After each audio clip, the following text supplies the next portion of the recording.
I 28 male need to get this off my chest because I'm still processing what the hell just happened to my life. 2 years. That's how long Maya and I were together.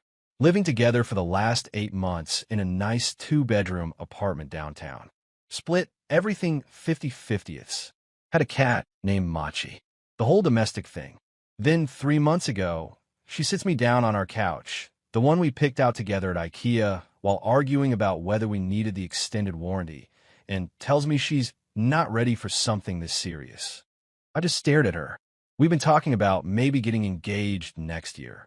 She'd sent me ring designs on Instagram. Her Pinterest board was called Future Wedding Ideas, for fuck's sake. I need to find myself, she said. I'm only 26. I feel like I'm missing out on experiences. Experiences, right? I asked if there was someone else. She got offended. How dare I suggest that? This was about her personal growth. Her journey. She needed space to explore who she really is. Fine. I'm not going to beg someone to stay with me. I said I understood. Started looking for a new place that same night. The thing is, we're both on the lease. Neither of us could afford the place solo, and breaking the lease would cost us each $3,000. She suggested we could be roommates until the lease ended in 6 months. It'll be like friends, she said. I actually said that with a straight face. I agreed. Not because I wanted to play Ross and Rachel, but because I needed time to figure out my next move. Plus, $3,000 is $3,000. The first few weeks were weird.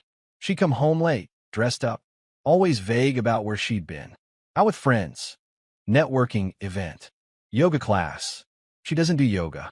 Meanwhile, I focused on myself. Hit the gym. Started reading again. Reconnected with buddies I'd neglected. Downloaded dating apps, but didn't really use them. Wasn't ready. Then I met Sophia. It was at a work happy hour. She's 29, works in marketing for a tech startup. Smart, funny, called me out on my bullshit when I tried to make a self-deprecating joke about being damaged goods. Everyone's got baggage, she said. The question is whether you're dealing with it or just dragging it around. We exchanged numbers. Started texting. Went for coffee. Then dinner. Then another dinner. I wasn't looking for anything serious. Told her about my situation up front. Living with my ex, the whole mess. She appreciated the honesty. Well, she said, at least you're not hiding a secret family in Jersey. That's my backup plan if this doesn't work out. She laughed. I hadn't made someone laugh like that in months. We kept things casual. But casual turned into, I really like spending time with you, which turned into I haven't felt this comfortable with someone in a long time. Maya noticed something was different. I was happier. Going out more. Not moping around the apartment. You seem good, she said one morning over coffee. I am good. That's great. Really great. I'm happy for you. She didn't look happy. Fast forward to last weekend. I'm at a birthday party for a mutual friend. Sophia's with me. We're not all over each other or anything, just clearly together. Holding hands. Normal couple stuff. Maya walks in, sees us. Her face goes through about 17 different emotions in 3 seconds. She comes over all smiles. Introduces herself to Sophia. They chat. Everything's super friendly and mature. I'm thinking maybe we've all evolved past petty drama. I was wrong. Sunday morning, 7 a.m., my phone's blowing up. Maya's calling. I don't answer. I'm asleep. She calls again and again. Finally, I pick up. She's sobbing. Can barely understand her through the tears. How could you do this to me? Do what? You're dating someone. Becca told me you've been seeing her for over a month. Maya, we broke up. You broke up with me. I thought you'd wait. Wait for what? For me to be ready. I told you I needed time. You told me you weren't ready for something serious. So I respected that. I moved on. But it's only been 3 months. What's the appropriate mourning period for a relationship you ended? You're being cruel. I'm being honest. You wanted to explore. Go explore. I'm not stopping you. But I love you. You broke up with me. I needed space. You got it. She hung up, then texted me a novel about how I'd betrayed her trust, how she thought we had an understanding, how I was just trying to hurt her. I didn't respond. But here's where it gets interesting. Turns out Maya's journey of self-discovery involved discovering herself in my former coworker Dylan's bed multiple times, starting about 2 weeks before she broke up with me. I found out through Instagram. She forgot I still had access to her iPad we used to share for Netflix. Her messages were syncing. Saw the whole thing. Pictures and everything. The yoga classes, dick appointments, the networking events, dick appointments, the out with friends. You get the pattern. But here's the kicker, Dylan. He's been in a relationship for 3 years. His girlfriend had no idea. So I did what any rational person would do. Nothing. I screenshot everything, saved it to a folder labeled Taxes 2023, and went about my life. Because here's what I realized. Maya thought she was playing 4D chess. Break up with me, keep me as a backup while she fucked around, then eventually come back when she was ready. I'd be there waiting like a loyal golden retriever, because where else would I go? She didn't expect me to actually move on, to meet someone, to be happy. And she really didn't expect me to find out about Dylan. Update 1. Things got worse. So remember how I said I did nothing with those screenshots? That was true, for about a week. Then Dylan's girlfriend, Priya, DM'd me on Instagram. I guess in her paranoia, she'd been doing a deep dive on his social media and saw an old tagged photo of us from a work thing. Hey, weird question, and sorry to be a social media stalker, she wrote, but you used to work with Dylan, right? Is Maya your ex? My stomach dropped. Yeah, to both. Why? I think something's going on with them. Call me paranoid, but my intuition is screaming at me. Decision time. I could lie, stay out of it. Or I could tell the truth. I told the truth. Sent her the screenshots. All of them. She called me immediately, crying, thanking me, apologizing for Maya. I told her she had nothing to apologize for. 3 years, she kept saying. 3 fucking years. The next day, Dylan shows up at my apartment. Maya's at work. He's panicking. Dude, what the fuck? Why would you tell Priya? She asked. You ruined my life. No, you ruined your life. I just provided evidence. Maya said you were cool with everything. Cool with what exactly? You know, the arrangement. What arrangement? Turns out Maya told him we had an open relationship, that I was seeing other people too. That's why she was so comfortable bringing him to our apartment when I wasn't there. Our apartment, where we both still lived, where he'd been fucking her in our bed. Get out, I said. Come on, man. Get out. He left, but not before Maya came home early from work. Saw his car in the parking lot. Saw him coming out of our building looking destroyed. She knew I knew. She tried to play it cool when she came in. Asked about my day. Made small talk. Dylan stopped by, I said. She froze. Oh, Priya knows. You told her? She asked. You had no right to tell the truth, to interfere in my life. Your life? Maya, you've been fucking some dude in our bed, in the apartment we share, while telling him we're in an open relationship. I never said that. He seems to think you did. Well, maybe he misunderstood. Did he misunderstand his way into our bed? She started crying, but not sad crying, angry crying. You're such an asshole. You're doing this to punish me. Doing what? Living my life? Dating someone who actually wants to be with me? You don't even like her. You're just using her to hurt me. I'm going to stop you right there. Sophia has nothing to do with you. My relationship with her is separate from whatever. I gestured between us. This was. We lived together. As roommates. Your idea. Remember? She stormed off to her room. Slammed the door. I heard her on the phone, probably with Dylan. Or maybe some other guy. Who knows at this point? But here's where it gets legally interesting. I've been documenting everything. Every late night, she comes home. Every time she has someone over. Every violation of our roommate agreement. Yeah, we have a roommate agreement. I insisted on it when she suggested we stay living together. She thought I was being dramatic. Sign it anyway. It includes quiet hours, guest policies, cleaning schedules, and a clause about overnight guests. No more than 3 nights a week without the other roommate's consent. She's been violating it consistently. I haven't said anything. Just documenting. Time-stamped photos. Audio recordings, it's single-party consent in our state, I checked. Building a file for the property manager. Why? Because I found a loophole in our lease. If one tenant can prove the other is violating the lease terms or creating a hostile living environment, they can petition to have the other person removed without breaking the lease. It's a long shot. Requires documentation. Evidence. Proof of pattern behavior. Good thing I've been keeping receipts. Update 2. The lease situation exploded. I need to update you all because shit hit the fan in ways I didn't expect. So after the Dylan incident, Maya went scorched earth. Started bringing random dudes home every night. Like a different guy each time. Making sure I knew it too. Loud music, louder activities, leaving the living room a mess.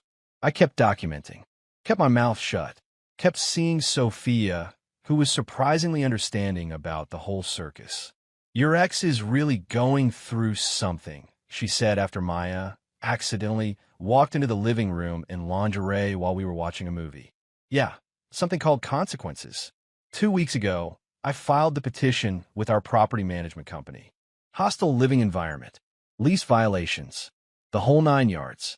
Had 47 pages of documentation. Photos, timestamps, links to the audio files of her and her guests at 3 a.m. on weeknights. They gave her 72 hours to respond. She lost her mind. You're trying to make me homeless? I'm trying to live in peace. You can find another place. I can't afford another place. That sounds like a you problem. We could have worked this out. We could have. Past tense. That ship sailed when you decided to turn our apartment into a frat house. But then she played what she thought was her trump card. I'll tell Sophia everything.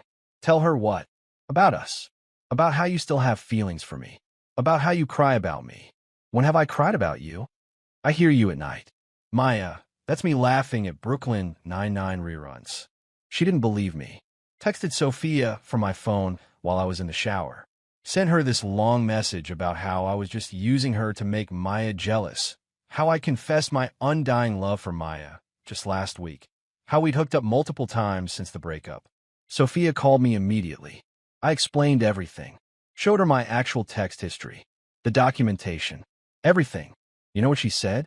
Your ex is unhinged. Wanting to come over with wine. She came over. Maya was there, smirking, thinking she'd won. Sophia walked in, looked at Maya, and said, "Oh, honey, no. Just no." Then she proceeded to psychologically dissect Maya for 15 minutes straight. I just stood there, mouth probably hanging open. It was like watching a surgeon at work. You're not upset he moved on, Sophia said, calm as anything. You're upset you lost control. This was never about love or missing him. It's about ego. You thought you could keep him as a backup while you played the field, and now you're throwing a tantrum because he didn't follow your script. Maya, try to interrupt. Sophia held up a hand. I'm not done. You know what your problem is? You think you're the main character in everyone else's story. But here's the truth. In his story, you're just the ex who couldn't handle her choices. And in my story, you're barely a footnote. Maya looked at me, desperate. Are you going to let her talk to me like that? She's not wrong. Maya grabbed her purse and left. Came back an hour later with her brother and his pickup truck. Started moving out that night. But here's the twist. She didn't go quietly. She called our property manager. Told them I was harassing her. That I was the one bringing people over. That I'd threatened her. They investigated. Asked for her evidence. She had none. I had 47 pages. They sided with me, but, and here's where it gets complicated, they also decided they didn't want either of us as tenants anymore. Too much drama. They gave us both 30 days to vacate. No lease-breaking fee, but we forfeit our security deposits. I was furious at first. Then I realized I wanted out anyway. This was my chance to start fresh. Maya, on the other hand, flipped out. Started posting on social media about how I'd made her homeless. How I was an abusive ex. How I'd manipulated the situation. People who knew the real story called her out. She deleted the posts. Made new ones. Deleted those too. Last I heard, she's staying with her parents. Dylan somehow convinced Priya to take him back. And I found a great one-bedroom closer to work. Update 3. The final chapter. It's been a month since I moved into my new place. Thought this drama was over. I was wrong. Last week, after Maya's social media meltdown had died down, I get a text from an unknown number. It's Maya's mom. I saw the things Maya was posting online and the comments from her mutual friends, she wrote. I need to know your side of the story. Can we talk? It's important. I almost ignored it. But curiosity won. I called her. Turns out, Maya's been telling her family a very different version of events. According to her, I cheated first. I was abusive. I got her kicked out of the apartment out of spite. the whole 9 yards. But her mom isn't stupid. She'd seen the public posts and noticed the inconsistencies when Maya couldn't keep her story straight. I just want to know the truth, her mom said. She's my daughter, but something doesn't add up. So I told her everything, even offered to send the documentation. That won't be necessary, she said. This explains a lot. Maya's always had trouble with accountability. Then she dropped a bomb. Did you know she's been doing this since high school? Apparently, Maya has a pattern. Date someone, get bored, line up the next guy, create drama to make herself the victim, rinse and repeat. Her mom's been watching it for over a decade. I hope she'd grown out of it, her mom said. I'm sorry you got caught in it. I thank her for calling and thought that was that. But yesterday, I get a LinkedIn notification. Maya viewed my profile. Then another notification. She viewed it again and again, 7 times in one day. Then came an email. Subject line, can we talk? I almost deleted it, but I read it. She misses me. She made a mistake. She's been in therapy for 2 weeks. She's changed. She realizes now what we had was special. She wants to meet for coffee, to apologize properly, to see if maybe, possibly, we could try again. Oh, and she mentioned she saw I was still with that girl, but that she respected my choices and just wanted closure. I forwarded the email to Sophia. Her response? The audacity is almost impressive. Almost. I haven't responded to Maya. Don't plan to. There's nothing to say. But this morning, I woke up to 17 missed calls. All from Maya. And a text. I saw you read my email. The least you could do is respond. I know you're home. Your car is in your parking spot. She knows where I live. She's been driving by my new place. Another text. I'm not stalking you. I was in the neighborhood. Then, can you just tell me if you're happy? I need to know. Then, I'm sorry. Ignore those texts. I'm just having a hard time. Then, actually no, I deserve a response. We were together for 2 years. Then, fine, be with your rebound. She'll never love you like I did. I blocked her number, but she called from her work phone, left a voicemail about how blocking her was immature and proved I still had feelings. Sophia suggested I get a restraining order. I'm considering it. But the craziest part? Last night, I went for a beer at this place near my old office. And of all the gin joints in all the towns, I run into Dylan, sitting at the bar alone. He apologized for everything. Bought me a beer. We actually talked. Turns out, Maya pulled the same shit with him. Told him Priya was controlling. That their relationship was basically over. That he deserved better. She had me convinced I was in a toxic relationship, he said. Meanwhile, she was the toxic one. He and Priya are in couples counseling. Working through it. Good luck to them, I guess. Not my circus, not my monkeys. He seems genuinely remorseful. For what it's worth, he said, you dodged a bullet. I know. No, man. You don't. After you exposed everything, other guys started coming forward. She was juggling like 4 of us. Had a whole rotation. Different story for each guy. For guys. While living with me. While telling me she loved me that morning in the kitchen. I went home and looked at old photos of us. Tried to see the red flags I missed. They were there. The way she'd guard her phone. The sudden new interests that would disappear just as quickly. The friends she'd mention once and never again. Sophia found me going through them. You okay? Yeah, just processing. It's okay to mourn the relationship you thought you had. I don't think I'm mourning. I think I'm just amazed. How'd I not see it? Because you're not a manipulative person. You don't think like that. It's not a weakness. It's actually pretty nice. She's right. I'd rather be someone who trusts too much than someone who can't trust at all. This morning, I got one final email from Maya. Different email address. Subject, the truth. In it, she admitted to everything. The cheating, the lies, the manipulation. But she framed it as her being afraid of vulnerability and self-sabotaging because she loved me too much. She ended with, I know you'll never forgive me, but I need you to know that what we had was real. At least for me. I didn't respond, but I did forward it to her mom, who had asked me to let her know if Maya reached out again. Her mom's response was short. We're getting her help. I'm so sorry. So that's where things stand. I'm in my new place. Still with Sophia, who's been incredible through all this.